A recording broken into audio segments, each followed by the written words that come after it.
Major funding for KPBS Evening Edition has been made possible in part by Bill Howe Family of Companies, providing San Diego with plumbing, heating, air, restoration, and flood services for over 40 years. Call 1-800-BILL-HOWE or visit BillHowe.com. And by the Conrad Trebas Foundation, Darlene Marco Shiley, and by the following.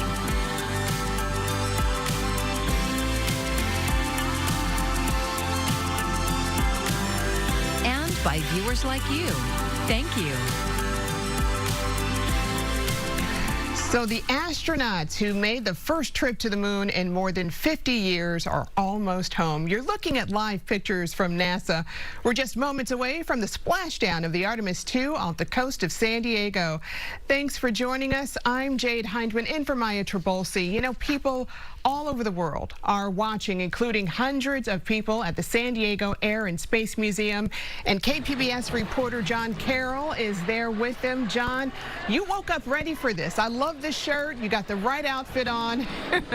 How's it going out there? Jade, I think that you could call it something along the lines of controlled chaos, partial pandemonium, pick your alliteration. Every time something happens, like when the capsule first separated from the lower part of the spacecraft, a huge cheer goes up here. Now you see a lot of the folks behind me. I am told by Air and Space Museum staff that they were expecting, and it looks like they've got 1,000 people here in the pavilion. We're right in the middle for those of you who are familiar with the museum, in the pavilion. And around the other side, in my line of sight right here, we have one huge screen and then two other small screens, which everyone, of course, is riveted to right now. But before we get to the big moment, earlier this afternoon, I spoke with Jim Kidrick, who is the CEO and president of this museum. He gave us a little comparative history lesson on how today's Artemis missions compare to those of yesteryear. We have Artemis II, which is really the old Apollo 8, okay? Remember Bill Anders, Frank Borman, Jim Lovell, okay? Human beings up to the moon, but not landing, okay? So Apollo 9, which is the capsule we have, is Artemis III. They're going to go out and they're going to practice with the lander and dockings and rendezvous and all that. Then Artemis 4, okay, is going to land on the moon, the equivalent of Apollo 11. So it's really special because I think people are now realizing, first of all, technology is phenomenal. Okay, this flight that they're returning from a little bit later today is special because it tested everything. A new rocket, a new capsule, you know, new equipment, flat screens, you know, we all joke about this, but okay, this was more technology than in Mercury, Gemini, or Apollo. All right, back out here live, and the pandemonium continues. It's pretty amazing. The cameras from Earth are now picking up the capsule hurtling through space on its way to the Pacific Ocean. But while we wait for it to get down there, I have a guest here, and he too is riveted to the excitement on the screens. This is Archer Beaubien. He is 6 years old, and as you can see, he's definitely a NASA and Artemis II fan. So, Archer, oh, hold on just a minute. They won't be able to hear you. Just a moment. Oh, boy. What do you have there? I see that. Oh, that's very cool. Yeah. Well, let's wait for it to calm down a little bit. Just a second. I don't know that it's going to calm down. Tell me, what is going on here today? Why are you here? To watch the brave astronauts land. And what kind of vehicle are they in? Artemis II. What is that? It's a spaceship. It is indeed a spaceship. Is this really cool? Yes. Tell me what you've learned about it in school and everything. I learned not that much, but I learned a lot. I forget most of it because I'm on vacation right now. Oh. And it's been a whole week, so I kind of forgot all. You kind of forgot. Okay. Well, we're all watching it happen. Mom is over there doing the whole thing. And, all right, Archer, I know it's kind of hard to hear you, but thank you very much for talking to me today, okay? All right. So here we are waiting for let me get over here and just so I can watch along with you all as to what's happening so I don't step on any really important moment. Now we have the final parachutes deployed. They deployed a first set when they were still further up, and then those get let go, and now these parachutes are the ones that will take them, I believe I'm correct in saying that, down into the ocean. Of course, they are off the coast of San Diego. The USS John Murtha is out there. They will be picked up by helicopters, and then they will be, or folks, excuse me, in boats, crews will come and pluck them out of the Artemis II craft, and then they will be taken to the USS John Murtha. They will be checked out, and they will be brought back here to San Diego, and then at some point in the very near future, I think within a day, they will be flown back to Houston. So there we go. We're watching as the orange and white parachutes are gently taking Artemis II back to Earth. You know, you guys, it was moving at thousands of miles per hour when it was coming into the atmosphere. And I want to make sure I get this right. I was quite struck by the change in speed. And there's so many facts to keep in mind here. I want to make sure that I get it right. Yes, they are going to, at approximately 5:07, they are going to slow, which is coming up in about a minute, to 20 miles per hour. And that is when the Orion will splash down in the ocean, completing the Artemis II's cruise, return to Earth, a 694,481-mile journey. And then, as I was saying, members of the military will take them out of the spacecraft. They will be flown to the Murtha, and then they will make their way back here to San Diego and eventually to Houston. You know, San Diego really is the perfect place for this to be happening, not just because of where we are geographically on the Earth, but the history of aerospace in this city is really quite remarkable. You know, aerospace does have a long history here. It dates back to the early 1900s when Ryan Airlines built the first Spirit of St. Louis aircraft, and Reuben Fleet, that name sounds familiar, right, brought Consolidated Aircraft Corporation to Lindbergh Field. And then since then, San Diego's aerospace industry has, of course, been an integral part of our economy here and, of course, the economy of this country. Well, here we go. Like I said, I don't want to step on any important moments here, so I'm just going to be quiet for a minute.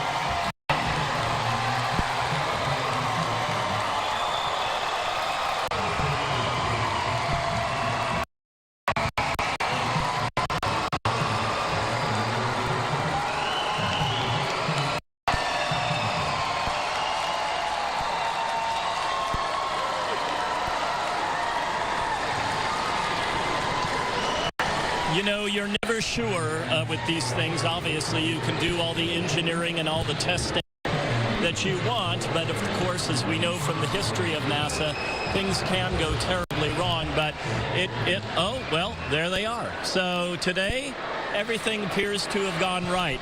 Jade, did you want to ask me anything? If I can hear you, that is. Okay. All right. Well, that's it from out here. What a great day for San Diego, for the nation, and for the world. Live at the Air and Space Museum, John Carroll, KPBS News. I'm Ariella Scalise, and coming up tonight, mostly cloudy with some showers as temperatures drops to the 60s. Gusty winds as we head into the weekend, and then another storm will bring us another round of wet weather, but we'll show you when things warm up and dry out. That's all coming up. Oh my gosh, watching that Artemis splashdown was so exciting, and there are so many ties to San Diego too. But we're going to make a sharp turn now to news about Congressman Eric Swalwell, who is denying published allegations that he sexually assaulted a staffer. Swalwell is one of the leading candidates for California governor. He says the accusations reported in the San Francisco Chronicle are false. Several of his Democratic rivals have called him to drop out of the race. He says he will defend himself with the facts and, where necessary, bring legal action. All eyes will be on Pakistan this weekend as the U.S. and Iran prepare for historic negotiations. Hanging in the balance, the lives of millions of people across the Middle East and the fate of the global economy. Michael Yoshida reports. Security in and around Islamabad, Pakistan is tightening as the stage is set for make-or-break talks between the U.S. and Iran. We're going to try to have a positive negotiation. The president has gave us some pretty clear guidelines. A fragile two-week ceasefire paving the way for the talks and holding for now, but continued strikes between Israel and Iran-backed Hezbollah could threaten any potential deal. Prime Minister Benjamin Netanyahu says Israel wants direct talks with Lebanon on disarming Hezbollah. He insists Lebanon is not part of the ceasefire deal. Israel in general is not enthusiastic about the overall talks between the U.S. and Iran. It's afraid that President Trump might accept a limited deal and leave Iran quite influential and powerful in the region. The ceasefire isn't giving oil shippers the nerve to brave the narrow Strait of Hormuz. Clear guidance on how and when to transit and a long-term view of the strait's future are still missing. Ripple effects from the war in Iran are driving up gas prices and in turn increasing U.S. inflation according to the latest Consumer Price Index report. It could still be quite affordable if they reach some sort of accord here, but you know, you're losing so much oil every day that time is of the essence.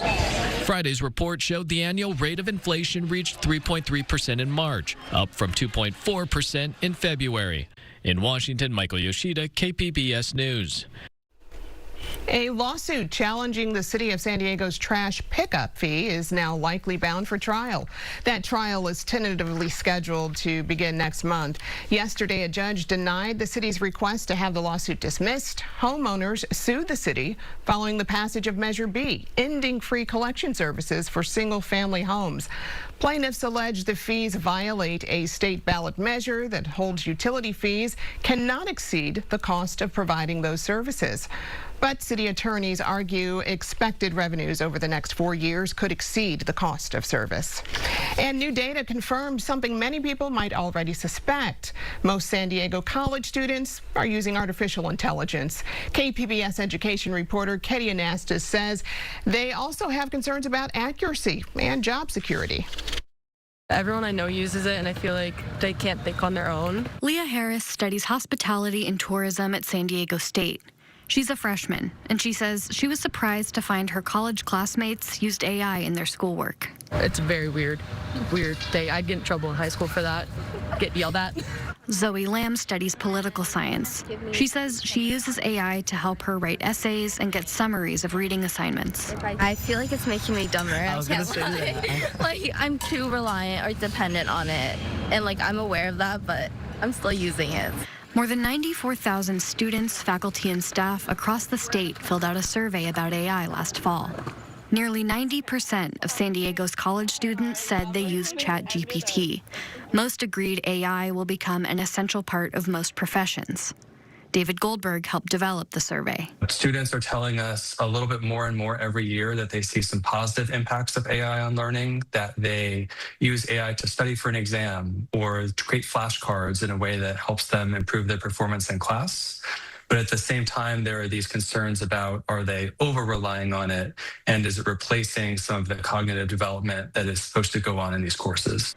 There are also concerns about accuracy. Most students strongly disagreed that they'd feel comfortable submitting a prompt to an AI like ChatGPT and turning in the answer it provides.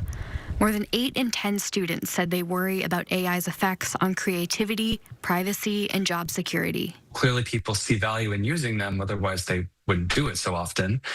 But also they see these negatives. How can we help scaffold things in the most positive direction possible? Some of that scaffolding is already in progress. CSU has made AI tools and training available across the system. San Diego State offers a brief course on how AI works, what it can do, and ethical considerations. During this year's winter break, about 80 faculty members met to plan how they could incorporate AI into their classes. The SDSU Faculty Senate also passed a resolution requiring faculty to list AI policies on their syllabi. It could be that your AI use is totally prohibited. It could be that you can use it, but there are certain rules about how you use it and what you use it for.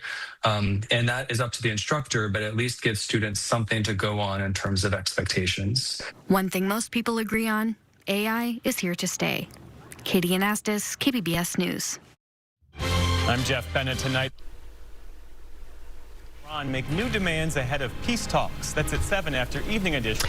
And the U.S. Post Office is celebrating the nation's 250th birthday with the launch of new Forever stamps. They honor 25 men and women who helped shape the American Revolution and U.S. independence. The modern depictions were created by a dozen artists for this project, and the sheet of 25 stamps costs $19.50. A San Diego lawmaker wants chain restaurants to identify drinks packed with sugar. KPBS health reporter Heidi DeMarco says a new bill moving through Sacramento would require labels on beverages that exceed recommended sugar limits. That morning coffee, afternoon soda, or smoothie could soon come with a label. As a physician, I know firsthand how excessive added sugar can lead to obesity, type 2 diabetes, heart disease, and other chronic illnesses. Senator Akilah Weber-Pearson wants people to know how much sugar is in their drinks. The new bill would require chains to label anything containing more than 25 grams of sugar. SB 869 is about transparency. It's about giving people simple information at the moment that they're making the decision, so that they can make the best choices for themselves and their families. San Diego County pediatric dentist Phaedra White has spent years advocating to reduce sugary drink consumption, especially among children. A lot of families don't realize how harmful that is to their teeth and to their overall health. White says what she sees in the exam chair often starts with what's in the cup. We're seeing extensive decay in our communities due to the added sugars. She says added sugar is found across everyday drinks and can quickly add up throughout the day. We have sport beverages that are drinking a lot.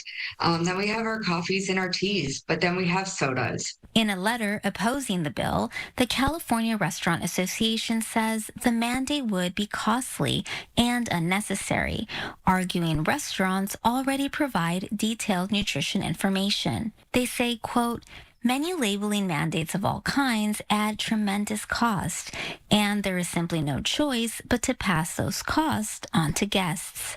This week, the bill passed the State Senate Health Committee. Heidi DeMarco, KPBS News. It is an age-old tradition transformed into the modern age. Saunas and bathhouses are growing in popularity across the U.S., and it comes as there's a growing awareness that loneliness and social isolation are harming our health. Lee Waldman explains why social wellness is becoming so popular. Jason Goodman has been an avid sauna goer for decades. The love of sweat inspired him to start Bathhouse, a modern take on the ancient institution that features saunas, cold plunges, and hot tubs. They're pushing themselves through actually a challenging experience in a sauna. And that kind of, when you push yourself through a challenging experience with others, it tends to be bonding. So there's something about it that really brings people together and makes very fast friendships. Priya Shah visited Othership in New York City, which, similar to Bathhouse, promotes social wellness. That connection is encouraged by instructors and events like stand-up comedy, sound baths, and games. As the sweat flows, so does the conversation. We all crave connection, and I think that it was just like that shared experience that we had together. And then kind of around the room, there were groups of people that just kind of click. And at the end of the session, they ask you to share what really moved you. And it felt like a real release of emotion. This growing trend of social wellness isn't just a New York City thing. Jen Verle is the co-founder of Sauna and Sobriety in Minneapolis. She shares the same belief as Goodman and Shaw. This growing movement of social wellness comes from the desire for connection, fueled by conversation, not alcohol. It just is a more natural way to help people, figure out where their people are and build those relationships in a much, much different way. In New York, I'm Lee Waldman. All right. right, we are taking another live look at pictures from the Artemis II splashdown. It splashed down off the coast of San Diego not long ago. The USS John P. Murtha is working with NASA to retrieve the crew and their spacecraft out there. A Navy helicopter squadron based out of Naval Air Station North Island is recovering the 4 astronauts and bringing them to the ship. Navy divers will also recover and transport the Orion space capsule from the water to the ship's deck. Now, NASA's Artemis II mission has brought space fever to San Diego, but San Diego's tie to the space program goes back decades. KPBS environment reporter Tammy Murga says the mission of America's first woman in space lives on here. T-minus 10, 9, 8, 7. When Sally Ride launched into space in 1983, she showed women and girls what was possible. And liftoff of SDSU and America's first woman astronaut. After retiring from NASA, Ride started teaching at UC San Diego. Soon, she realized her calling was to give young girls the space to get excited about science. Students will tell you that science and engineering are important. Science, technology, engineering are important. But they'll say, it's important, but it's not important for me. In 2001, she founded Sally Ride Science to help girls realize it could be important for them. They need to see a diverse group of scientists that, by the way, look to them like normal people. 14 years after Ride's death, the organization continues her mission. Maysoon Lametti oversees Sally Ride Science programming at UCSD. That was one of her goals, was really to inspire more young women, especially underrepresented women, to not be afraid of STEM, not be afraid of math and physics, and really take on that challenge and be a part of the solution for the future. One of those young women is Alegra Calderon. She attended the Sally Ride camp twice as an elementary school student. It was really empowering to be around other groups where it was all girls and this is where you want it to be. Lametti says at Sally Ride Science, they're trying to prepare more girls for jobs in STEM. Students can't be what they can't see. So the more we expose students to the different types of careers through the people who are actually teaching the classes, then the more they'll be able to see themselves in those shoes one day. The program has served thousands of students, mostly from 4th through 9th grade. It also now serves kindergartners. Students are taught everything from robotics to marine biology. Some classes are also taught in Spanish. Lametti says what began as a summer camp 25 years ago is becoming a year-long program this year. Calderon is off to college soon. She is going to major in business and says somehow she'll find her way back to science. I think that everyone should know that science is for everyone. Tammy Murga, KPBS News.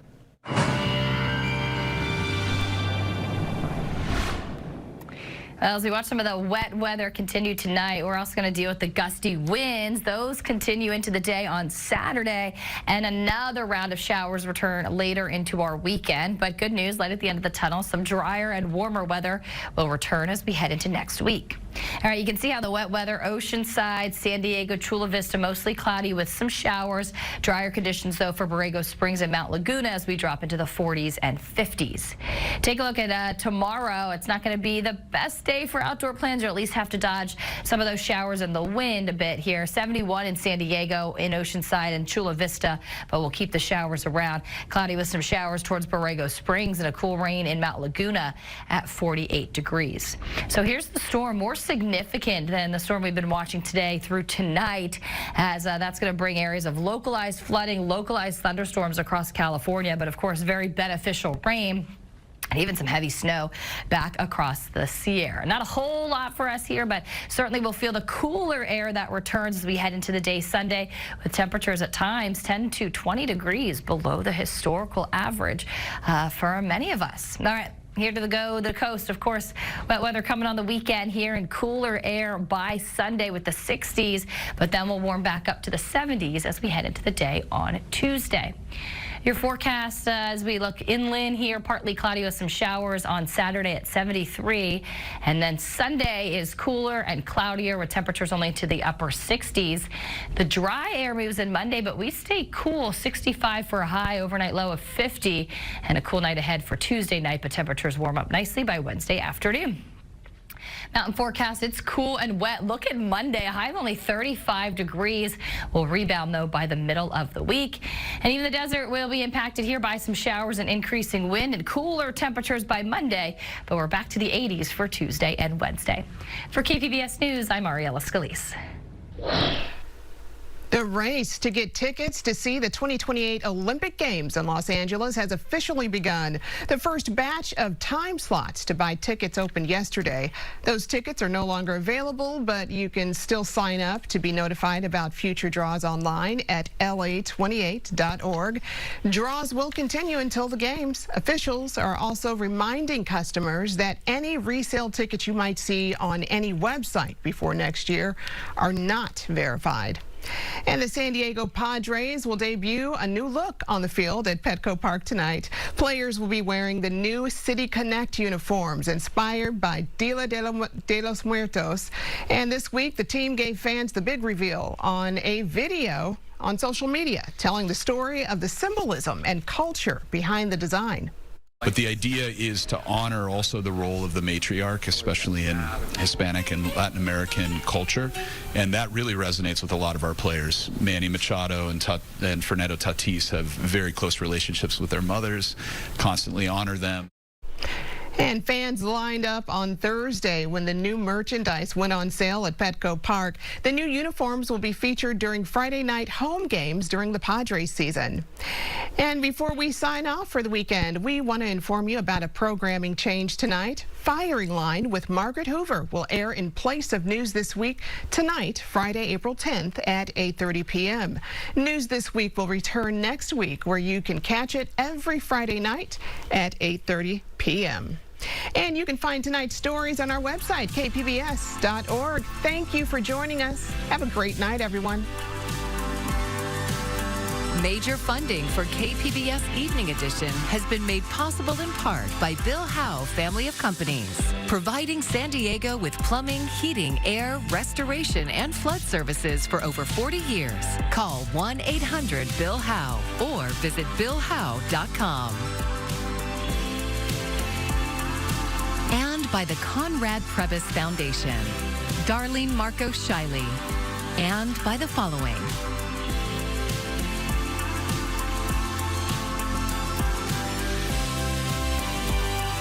And by viewers like you. Thank you.